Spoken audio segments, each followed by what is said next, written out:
आपका दिमाग आपको रोज झूठ बोलता है और आप उसे सच मान लेते हो। फिर हिस्ट्री ने एक रूल तोड़ दिया। 2016 में एडी हॉल दुनिया का पहला इंसान बने जो 500 केजी डेडलिफ्ट कर गए। लोगों ने उससे पूछा, जब बॉडी ये हैंडल ही नहीं कर सकती तो आपने कैसे किया? और एडी ने जो जवाब दिया वो सुन के आपका दिमाग हिलने वाला है। एडी ने कहा, फिजिकली मैं वेट लिफ्ट कर रहा था, लेकिन मेंटली मैं अपने बच्चों के ऊपर से कार उठा रहा था।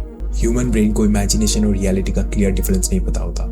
एडी ने अपने दिमाग को कन्विंस कर दिया कि उसके बच्चे कार के नीचे फंसे हुए हैं, और इस प्रोसेस को कहते हैं न्यूरो एनकोडिंग। जैसे ही ब्रेन ने डेंजर को रियल माना, बॉडी ने एड्रेनालिन फ्लड कर दिया, स्ट्रेंथ मल्टीपल टाइम्स बढ़ गई, फोकस लेजर शार्प हो गया और बॉडी ने अपनी नॉर्मल लिमिट तोड़ दी। याद रखो, आपकी लिमिट्स ज्यादातर फेक होती है, आपका ब्रेन उन्हें बनाता है और इमेजिनेशन के पास वो तोड़ने का पावर है। कभी कभी बॉडी नहीं हारती, हमारा दिमाग हार मान जाता है। When the mind believes survival is at stake, the body forgets its limits.